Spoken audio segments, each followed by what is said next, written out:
That's right, people. C2E2 is almost here. The road to the con begins. Let's get into it.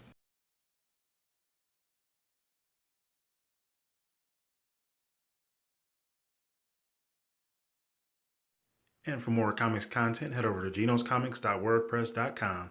All right, people. So, dropping this a couple of days before C2E2 2022 hits Chicago, the McCormick place. Everybody's going to be flocking to the city, even more people than already are, for a fantastic 3-day weekend of all kinds of nerd fun, comics, cosplay, video games, anime, movies, TVs, toys, gaming, all that good stuff. So we got to get into it, and I wanted to do kind of a road to the show kind of video, but I'm kind of splitting it up into two because the second part is going to be more for specifically for myself, some of the things that I'm going to be looking forward to. But in this one, I want to touch on some things that are specific to the show. Got my trusty notes here, so we're going to do this. First up, no mask requirement, but they do kind of advise or say, hey, recommend you wear your just face coverings, whatever you got. And I've been wearing my mask pretty much since this whole thing started, so rarely ever forgotten it.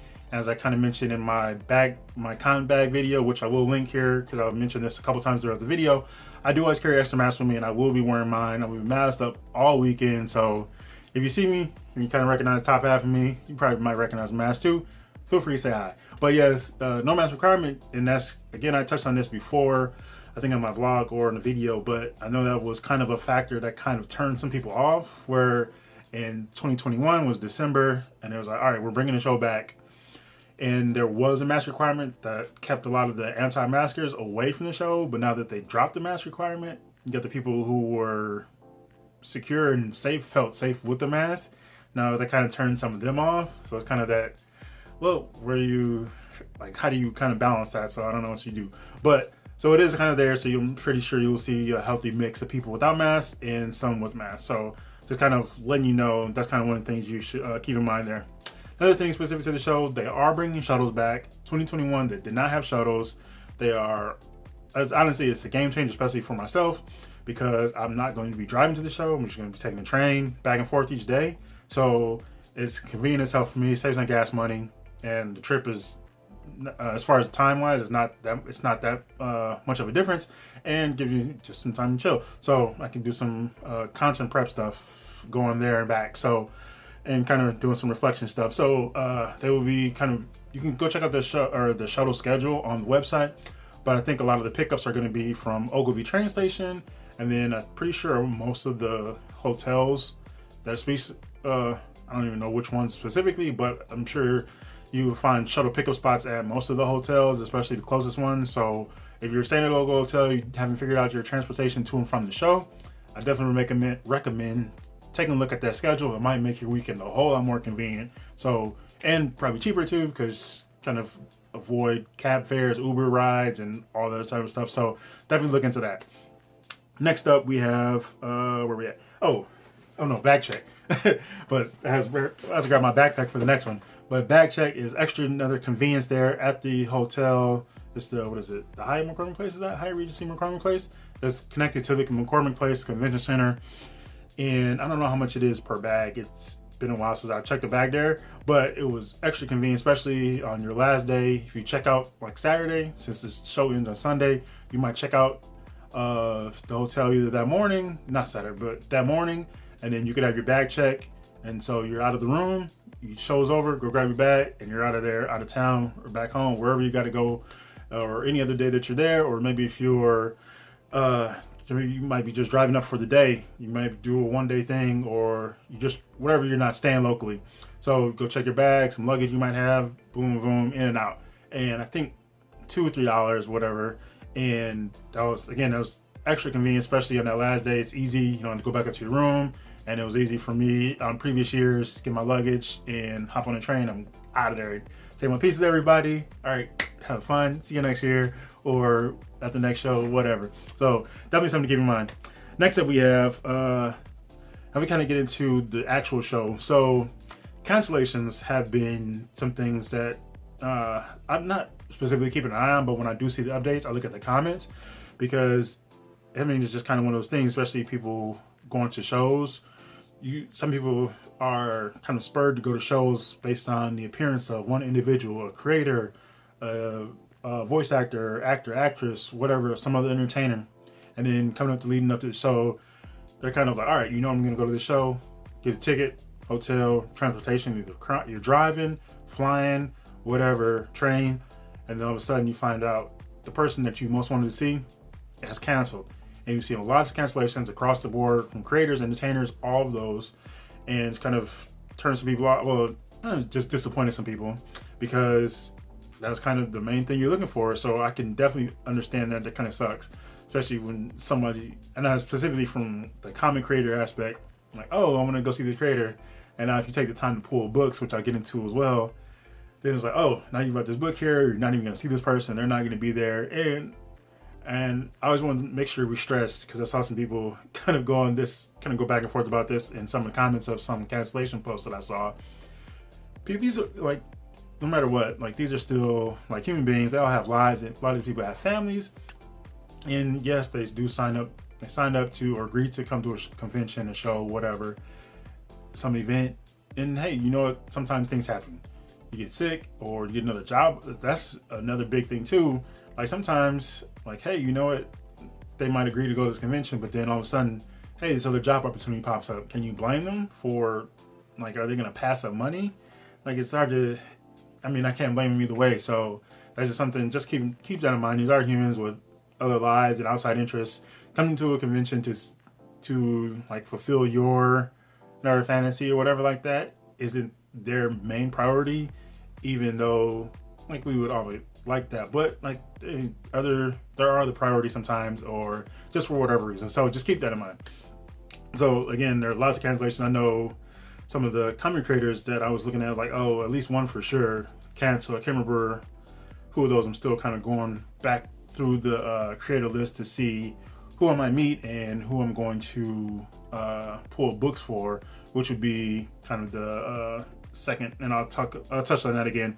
So going from cancellations to the battle plan. So looking at the convention show, or the convention events and everything, all the artist alley, all the exhibitors, all the dealers, everything that you might have in mind that you're interested in, exclusives, anything that you're hunting for, people that you want to meet, either creators, entertainers, whatever.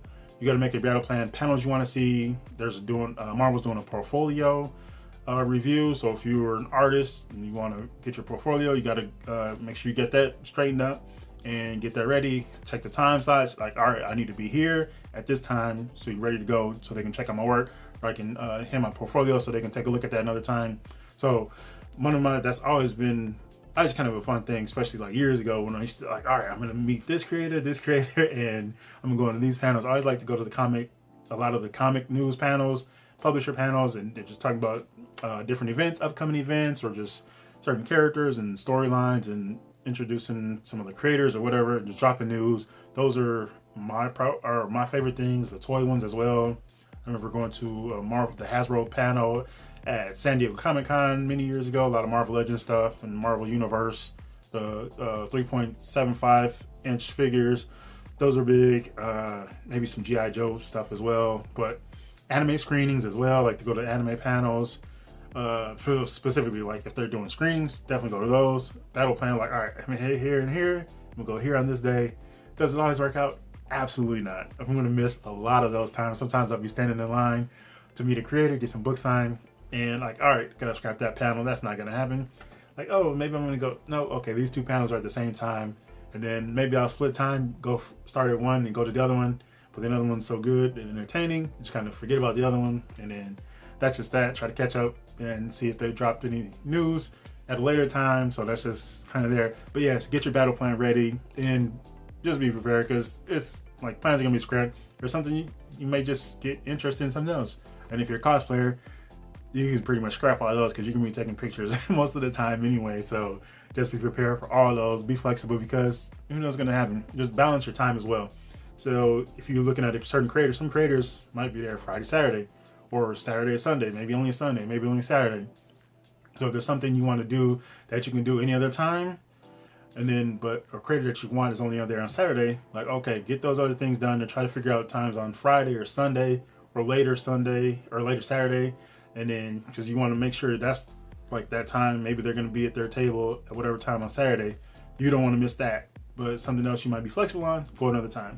All right, so now that you got your battle plan set, at least somewhat set, tentative, time to pack. Got your con bag. As I mentioned, again, I'll link that video so you can check that out. If you've never been to a convention before, or you're rusty, it's been a while you've been at one, and you want some refreshers about some things you might want to keep in mind to pack with you for a long weekend of convention goodness, go check that out. Obviously, told you, C2E2, gonna be doing that, definitely. Another thing is just, again, everything I got, like I said, I got my notes, so I'm just doing like a little short thing for this video, but I have my notebook with me because I'm taking notes all weekend, and for some content throughout the show, and for other things like outside of C2E2, because just something, if something might pop in my mind, like, oh, I might catch inspiration for another video or blog post, I want to be able to kind of get those down so they don't slip on my mind, because it's gonna be convention, sensory overload, and we have all types of fun, so gotta have that just in case. And from combat, you gotta pull books. As I mentioned before, you're doing your convention prep, your battle plan, who you're gonna meet. Specifically, this is obviously for the comic fans. Looking at some of the lists, and it will tell you one person that I absolutely want to meet, probably at the top of the list, two people, Mike Del Mondo. So I got this book right here, Lecture Number 1, because again, I've talked about Mike Del Mondo for years. He's an absolute insane talent. I don't know if I'll take this specific copy because I have 2 or 3 of these because it's just a gorgeous cover, but he just showed his ass off on this book, man. Like this, X-Men Legacy covers he did were just outstanding. He's just done so much work. So Mike Del Mondo is definitely on there. Somebody I want to meet. Chris Claremont as well. And I have, like right here, I have these books that Chris Claremont worked on, but I have them signed by Jim Lee. And years ago, I even found the old Facebook post, or no, old Twitter post where I talked about I wasn't gonna get them signed by Chris Claremont because he was charging for signatures. And at the time, I wasn't really into that. Like, oh, you're gonna be charging for a signature. I don't really want it that much, especially it's just gonna be more than the book costs, and these aren't like expensive books. I just wanted them just for the novelty of it. So, but I'm kind of rethinking that, but I'm kind of doing some research to see how much he's charging for signatures, and then I'm gonna kind of determine whether or not. I don't want to do that before the show, so I don't take the books and then just have them taking up space, and then just get to the show and find out he's charging like $15, $20 a signature or some shit like that, because I'm absolutely not down for that. So we'll kind of see. Maybe I'll take a few, grab y'all 4 of those. I have 2 sets of these. I think both are signed by Jim Lee. I have to double check my notes, but I will be doing that. So, or at least considering doing that. Another thing, again, with kind of pulling your books, especially just specifically for the comic creators or the comic fans, going through all that, you're gonna be hunting. So when I talked about earlier this year, I dropped a video talking about comic hunting on vacation and like on the road. And one of the things I mentioned was updating all your lists. So your want list, whatever you're doing, your inventory, like your full collection, whatever you need to do, update that. So you get it right. So before you go to the show, you are all set. You don't have to worry about picking up doubles. You already know some books that you have your eye on. Some major books, some smaller books that might just interest you. I know a couple books that I just added. Fantastic Four 187, 188, just because they have some appearances by Claw. I want Superboy number 10 from volume, I don't know what volume it was. I think it was the 94 volume, whatever. Because I want that issue, not number 9, which is the first appearance of King Shark, I guess. Because I don't want it for King Shark. I want those, at least number 10, because Humberto Ramos worked on those. And I didn't know that until today, when I'm recording this video. Because somebody else showed the video, or showed their book off. Because they're trying to figure out, like they're into all the super family. So, and it's like, oh, Humberto Ramos. Like, what? Humberto Ramos worked on that? So I want to grab that book just to check out his art back then. So Superboy number 10. There's a couple of things. And one, if you don't use any collecting apps, I recommend, and I say light recommend because that's just what I use, League of Comic Geeks. And they did I talked about this before. They did a serious overhaul to the app. Like, they did a completely different app. But there it is right there, as soon as it loads up. But like the original app was really clunky and kind of took long, and would be bugs. So one day I went to update it and I couldn't find it. It wouldn't show up in the App Store, but there was another one. I was like, wait, why is there another app? And said install. And then it runs so much smoother. It's completely faster, just works better overall. So yes, definitely recommend. If you don't use any apps, I definitely recommend one to catalog your collection. It's easy to pull up, and you can even export it into an Excel sheet. So that's fantastic to work through. You can add notes, change the quantities of books. So I might do, if I have for multiples of books, like, oh, add in 2 and I got 1 signed. So I'll make a note and it says, signed by Humberto Ramos, signed by Chris Bacalo, and or whatever else you got. So, or not, I won't say exclusive because it'll be that, but anything COZ. I'm trying to think of some of the, I can't even think of all the other ones that are out there, but there's several out there, so definitely go check them out. But yes, so those are, I think that's everything I got so far. Yeah, just a lot of stuff. And again, in part 2, kind of branching off, will be some of the creators I'm looking forward to. Just in there, I told you Mike Del Mundo and Chris Claremont. Some of the books that I'm gonna be pulling. Again, I don't know if I'm gonna take this specific copy, but pulling one. Oh, Scott Hanna's gonna be there. Inkers and colorists and letters. Don't get as much publication, so I definitely hope to, if I don't get a chance, maybe I can try to set up something where I can sit down and have a chat with Tim at some point. So looking forward to at least connecting with Tim on that and kind of seeing if we can set something up in the future.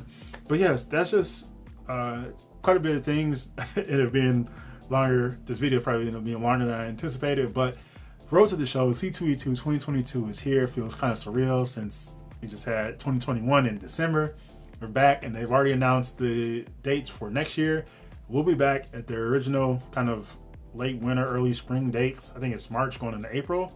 March going into April, I believe. So you can go to the website and you can see that, or just Twitter, Facebook, anywhere. They've already announced that, so that's cool. That's kind of, a lot of people already speculated, kind of gradually getting back instead of just jumping right back a few months after the last show, which would have been just logistically just awful. So I think this is the best way to do it if they wanted to get back there, which obviously they did. So yeah, that is just some things. Road to the show, just kind of prepping. It's here, baby. Comic Week is here. It's gonna be fun. 3 days of content. I'm gonna be dropping all kind of stuff from the show. Tons of photo galleries, tons of pictures I'm gonna be taking. Lots of videos from the show floor, all sorts of cool stuff, and constantly updates. So definitely subscribe to the channel and be prepared for just a lot of content drops from C2E2 2022. Instagram, Twitter. I'll be doing constant updates throughout the entire weekend. So just be on the lookout, all of that. GENOTHADRAGON.wordpress.com. Definitely go follow my blog for more content there, all the good stuff. So yes, let's get into it. We're gonna have some fun. Drop some thoughts in the comments below. Want to hear what you're interested in seeing at the show if you're going. If not, what kind of content would you be interested in seeing? Maybe I can work it in, unless it's already part of my plans, which it could be as well. But definitely interested in hearing everybody's thoughts in the comments below. And if you're gonna be there, let me know. If you see me, say hi, say what's up. So tell me your Twitter, Instagram, or YouTube channel name. And yeah, we can just definitely just chop it up. Maybe we can go on a Comic-Con together, whatever. So yes, drop all that. And yes, let's get ready to have some fun. Happy to have you on time. Be collecting. This is Geno's Comics. Thanks for watching and peace out.